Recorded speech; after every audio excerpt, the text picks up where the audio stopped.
जय हिंद साथियों, स्वागत है आप सभी का आपका अपना यूट्यूब चैनल जीके वाला में। साथियों, आज ये क्लास 10th के लिए बहुत ही इंपॉर्टेंट होने वाला है, क्योंकि आज के क्लास में हम लेकर के आए हैं गणित के 20 महत्वपूर्ण बहुविकल्पी प्रश्न जो 2026 में पूछे जाने का 100% संभावना है। मेरे भाई, आप सभी लोग इस क्लास को अंत तक देखिएगा। अगर आप चाहते हैं कि 20 में से 20 करना, तो इस वीडियो को अंत तक देखिएगा, क्योंकि इस क्लास में वो सारे क्वेश्चन अपलोड किए गए हैं, वो सारे क्वेश्चन इंक्लूड किए गए हैं जो पिछले ईयर से पूछे जा रहे हैं। तो आप लोग इस वीडियो को अंत तक देखिएगा। चलिए क्वेश्चन को हम देखते हैं मेरे भाई। अभी तक चैनल को सब्सक्राइब नहीं किए तो चैनल को सब्सक्राइब कर लीजिएगा, क्योंकि हम ऐसे ही इंपॉर्टेंट क्वेश्चन इस चैनल पर कराते रहते हैं। ठीक है, तो चैनल को सब्सक्राइब कर लीजिएगा। और आपके सामने क्वेश्चन नंबर 1 दिख रहा है, और ये क्वेश्चन जो है मेरे भाई, एक क्वेश्चन जो है आपका 2024 में पूछा गया है। ठीक है, कब पूछा गया है मेरे भाई? 2024 में क्वेश्चन आपका पूछा भी गया है। तो आप लोग इस क्वेश्चन को ध्यान से देखिएगा। क्वेश्चन नंबर जो है आपका कह रहा है, क्वेश्चन नंबर 1, द्विघात समीकरण के मूल हैं। आपको मूल बताना है मेरे भाई। तो बहुत सारे साथी होंगे जो मूल निकालना जानते होंगे कि कहाँ से कैसे मूल निकाला जाता है। ठीक है, और नहीं निकालना जानते हैं तो कमेंट बॉक्स में बताइएगा। मैं उसके लिए एक अलग से वीडियो बना दूंगा 5 से 7 मिनट का, जिसमें आपको फुल तरीके से और अच्छी तरीके से समझाने का कोशिश करूंगा। ठीक है, तो हम डायरेक्ट आपको आंसर बताएंगे, क्वेश्चन सॉल्व करके नहीं बताएंगे।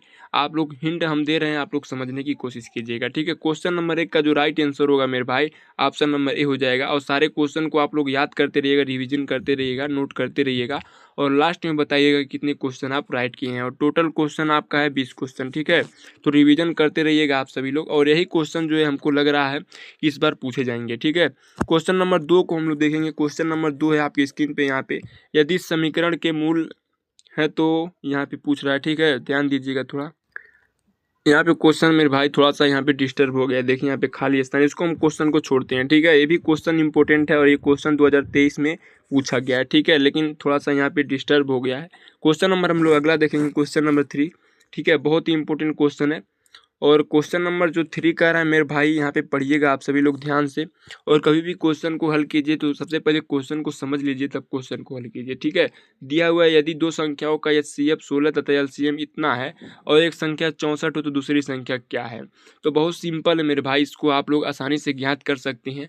जो पहले से कुछ पढ़े होंगे वो इस क्वेश्चन को देखते ही सॉल्व कर दिए होंगे माइंड में ही। ठीक है, तो इस क्वेश्चन का जो राइट आंसर होगा मेरे भाई, ऑप्शन नंबर सी हो जाएगा, 120 हो जाएगा। ठीक है, जो दूसरी संख्या होगी वो 120 हो जाएगी मेरे भाई। ठीक है, अगले क्वेश्चन की ओर हम सभी लोग बढ़ेंगे। क्वेश्चन नंबर अगला देखेंगे। यहाँ पे क्वेश्चन नंबर अगला जो है, क्वेश्चन नंबर 4 जो कह रहा है, बिंदुओं 1,2 और 4,6 के बीच की दूरी हमको क्या ज्ञात करना है मेरे भाई? डी ज्ञात करना है। ठीक है, तो बहुत सारे साथी को पता होगा डी कैसे ज्ञात किया जाता है। डी का एक सूत्र होता है निर्देशांक ज्यामिति में। ठीक है, तो अगर ये भी नहीं जानते हैं तो कमेंट बॉक्स में अगर आप बता देंगे तो हम अभी शाम तक आपको वीडियो दे देंगे। ठीक है, बहुत ही सिंपल है, आराम से आप निकाल लेंगे। तो इस क्वेश्चन का जो राइट आंसर होगा आपका, राइट आंसर जो होगा ऑप्शन नंबर ए हो जाएगा, 5 हो जाएगा। क्या हो जाएगा मेरे भाई? ऑप्शन नंबर ए हो जाएगा 5। हम तो यही कहेंगे, सारे क्वेश्चन आप रटते जाइए। ठीक है, या कहीं पे नोट करते जाइए और बाद में उसको रिवीजन कर लीजिएगा। अगला क्वेश्चन देखिए, क्वेश्चन नंबर 5 देखेंगे। क्वेश्चन नंबर 5 कह रहा है मेरे भाई, यदि टेन थीटा बराबर करीब 3 हो तो थीटा का मान। ये क्वेश्चन बहुत इंपॉर्टेंट है, और ये क्वेश्चन 25 में पूछा गया था। 2025 में क्वेश्चन पूछा गया था ईएफ, कोड नंबर ईएफ में। ठीक है, इसको आप लोग थोड़ा इंपॉर्टेंट लगाइएगा। और थीटा का मान जो होता है मेरे भाई, इस क्वेश्चन को 2-3 क्वेश्चन रिवीजन कर लीजिएगा, क्योंकि थीटा का मान बहुत सारा क्वेश्चन पूछा जाता है आपके कॉम्पिटिटिव एग्जाम में, सॉरी यहाँ पे यूपी बोर्ड एग्जाम में। ठीक है, तो जो थीटा का मान होगा यहाँ पे आसानी से निकाल सकते हैं। तो इसका राइट आंसर जो होगा ऑप्शन नंबर सी हो जाएगा। ठीक है, 60 अंश आ जाएगा। तो सिंपल है, टेन थीटा बराबर 10 कितना का मान होता है? ये 10 60 का मान करें 3 होता है, 10 से 10 खत्म हो जाएगा, थीटा का मान आपका आ जाएगा। बहुत सिंपल है, निकाल सकते हैं। अगला क्वेश्चन यहाँ पे देखिए, क्वेश्चन नंबर आपका अगला जो है यहाँ पे कह रहा है, यदि साइन थीटा बराबर 3/5 हो 5 तो कॉस थीटा का मान होगा। बहुत सिंपल है, यहाँ लंब बटे कर्ण का मान दिया है, और इसमें क्या होता है? लंब बटे आधार होता है। ठीक है, आधार बटे लंब होता है, तो वहाँ से निकाल सकते हैं। तो जो आपका राइट आंसर हो जाएगा, ठीक है, लाल बटे का अगर आपको पता होगा तो यहाँ से आप निकाल लेंगे। ठीक है, यहाँ देखिए 3/5 दिया है तो लंब बटे कर्ण दिया है और हमको निकालना क्या है, काश थीटा। तो काश थीटा में लंब कर्ण तो दिया ही है, यहाँ पे हमको आधार निकालना पड़ेगा। तो यहाँ से आप आधार निकाल लेंगे पाइथागोरस प्रमेय से। उसके बाद जो आएगा वही आंसर हो जाएगा मेरे भाई। बहुत सिंपल है, आराम से सॉल्व कर सकते हैं। और नहीं कर पाएंगे तो कमेंट बॉक्स में बताइएगा, सारे क्वेश्चन का हम हल आपको भी बता देंगे। ठीक है, तो क्वेश्चन नंबर 6 का जो राइट आंसर होगा ऑप्शन नंबर ए हो जाएगा 4/5। काश थीटा का मान जो आएगा 4/5 आ जाएगा। अगले क्वेश्चन की ओर हम लोग बढ़ेंगे। क्वेश्चन नंबर 7वां। क्वेश्चन नंबर 7 है अंक गणितीय प्रगति 3,4,11,15 का 15वां पद। बहुत सिंपल है, आप सभी लोग याद कर सकते हैं। ये क्वेश्चन जो है आपको बता देते हैं, वो क्या बोलते हैं, समांतर श्रेणी का एक चैप्टर है, उसी में का एक क्वेश्चन है। उसमें जा करके इस प्रकार के क्वेश्चन को देख लीजिएगा, क्योंकि इस प्रकार के क्वेश्चन टिक आउट में बहुत ज़्यादा दिया जाता है। ठीक है, तो यही सारे क्वेश्चन आपको एग्जाम में देखने को मिलेगा मेरे भाई। तो क्वेश्चन नंबर 7 का जो राइट आंसर होगा ऑप्शन नंबर सी हो जाएगा। जो आएगा 15वां पद वो कितना हो जाएगा, 59 हो जाएगा। ठीक है, 59 जो होगा आपका 15वां पद हो जाएगा। और ज्ञात करना कैसे किया जाता है तो आप सभी लोगों को पता होगा, और नहीं पता है तो अपने चैप्टर में देख लीजिएगा। मैं इस वीडियो में सॉल्व करूँगा तो वीडियो बहुत लॉन्ग हो जाएगा। ठीक है, यहाँ पे देखिए क्वेश्चन नंबर 8, वृत्त की त्रिज्या 7 सेमी है तो उसका क्षेत्रफल होगा। ठीक है, यहाँ पाई का मान 22/7 लेना है। ठीक है, तो वृत्त का त्रिज्या दिया, उसका क्षेत्रफल क्या होता है, pi R square. Pi R square होता है, पाई का मान 22/7 लेना है और 7 × 7, यानी कि जो आपका राइट आंसर होगा क्वेश्चन नंबर 8 का जो राइट आंसर होगा 154 सेंटीमीटर स्क्वायर हो जाएगा। ठीक है, 154 सेंटीमीटर स्क्वायर हो जाएगा। इस पे रखेंगे जब तो आपका राइट आंसर मिल जाएगा। अगले क्वेश्चन की ओर हम लोग बढ़ेंगे। क्वेश्चन नंबर यहाँ पे देखिए, यदि किसी त्रिभुज की भुजाएं 5 सेमी, 12 सेमी, 13 सेमी हो तो वह त्रिभुज है। तो सिंपल क्वेश्चन है, बहुत सिंपल है। ऑप्शन नंबर बी जो होगा आपका राइट आंसर हो जाएगा, समकोण हो जाएगा। क्या हो जाएगा, समकोण। समकोण किसको कहते हैं, 90 अंश। ठीक है, 90 अंश जो होता है केवल जो ऐसे होता है यहाँ पे 90 अंश। ठीक है, तो इसको क्या कहते हैं, समकोण कहते हैं। अगला क्वेश्चन यहाँ पे देखिए, क्वेश्चन नंबर आपका 10 है, काश 90 अंश का मान है। काश 90 अंश का मान क्या होता है, तो आपको वो क्या बोलते हैं, त्रिकोणमितीय अनुपात का जो चार्ट पेपर होता है वो याद होना चाहिए आपको।